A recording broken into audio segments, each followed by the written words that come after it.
Kaboosh.net. We're on the interweb, you know. It's time for Kaboosh. Well, hello there, and welcome to the very first Kaboosh Podcast show. I'm voiceover man, you know, the bloke from X Factor, Britain's Got Talent, E4 and countless other shows. On a regular basis, we're going to be bringing you our little podcast show, which will feature celebrities talking like you've never heard them before. JLS. Orisha. Yes, indeed. You know when you're having a... What's going through your mind? Wow. We have new music, fun, and shameless plugs for things we want you to buy. In this first edition, we've got a feast of entertainment. Yes, I've been around and about with my microphone and bumped into some old friends. And as a special treat in this very first podcast, you're going to hear me in intimate, exclusive conversation with Lord Dermot O'Leary of O'Learyshire. You're going to love this, because I actually made him cry. Well, that's enough guff from me for now. So let's Kaboosh! Well, I'm with Dermot O'Leary now.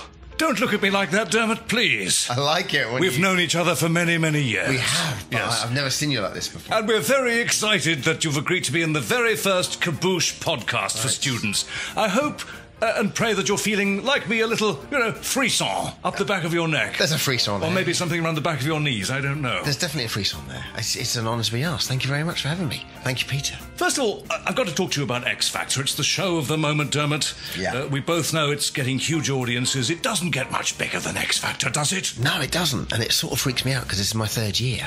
And I thought in the first year I did it, I thought, just don't get sacked. And the second year I did it, I thought, oh yeah, I can actually just, I'm really enjoying this.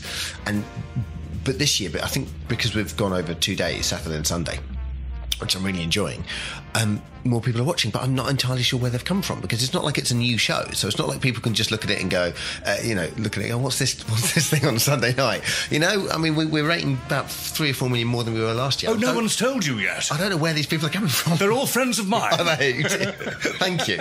My extended family, Dermot. Appreciate my that. fan club.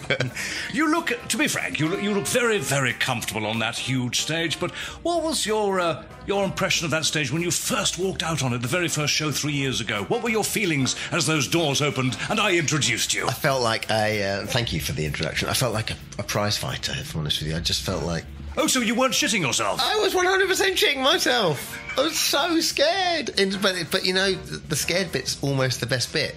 Like the bit before you do the show is actually, people always ask me, oh, how'd you do it? How'd you go out?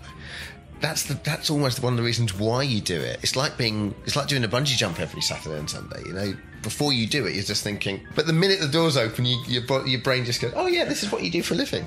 And talking about being scared, who scares you? You seem like a fairly fearless chap, but are you scared of anyone? Or indeed, has anyone ever scared you? My girlfriend gives me a look. When I get the look, I get scared. Oh, the look. We all know the look, exactly. Dermot. They don't have to say anything. Yeah. Oh, God, no. If they say anything, then you've overstepped the mark. It's just, all you need is the look. And privately or professionally, have you ever screwed up? Oh, God, yes. Privately and professionally. Oh, good. Privately so many times. Care to share? Professionally, I once misread a text that came in that it was during the eclipse, and the guy said he did the shortest night shit ever, and it was for a children's television programme.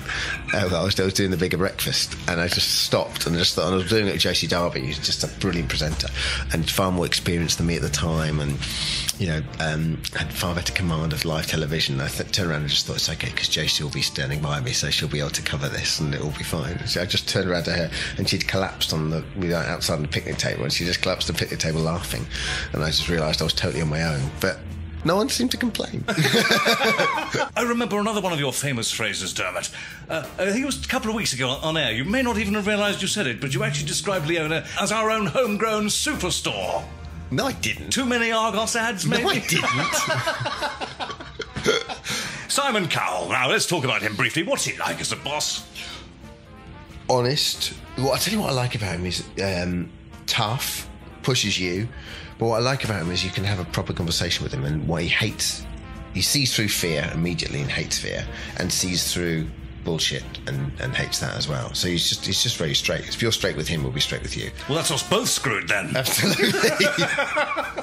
So what have you learned from him? Well, to be honest with you, it's been mostly don't be fearless. Just, don't be worried about anything. Just go for it. And it's, and he sort of subscribes to that mantra. It's always better to ask for an apology than it is for permission. Sort of given me. He's never said those words, but that's his attitude. Have you ever been out on the piss with any of the judges? I had a good night with Louis. And we've all had a good night with Louis. Well, speak for yourself. Haven't we, though? With a good night with Louis. I spent a couple of really wonderful nights in Ibiza with Danny. And last year in Nice we had, at Cheryl's place, we had a wonderful evening. We didn't really go out, but it's mainly when we do the judges' house, it's the only time we ever get to spend a bit of time together. Is the competitiveness between the judges real, or is it imaginary? I think they like each other, but I think that when the red light goes, they desperately want their acts to win, and they want the bragging rights of next year. I mean, there's nothing worse for Louis than Cheryl just going, yeah, but I won last year, so you can shut up. And that kills him. And you see it when we go on tour. So I think they definitely want to win. I think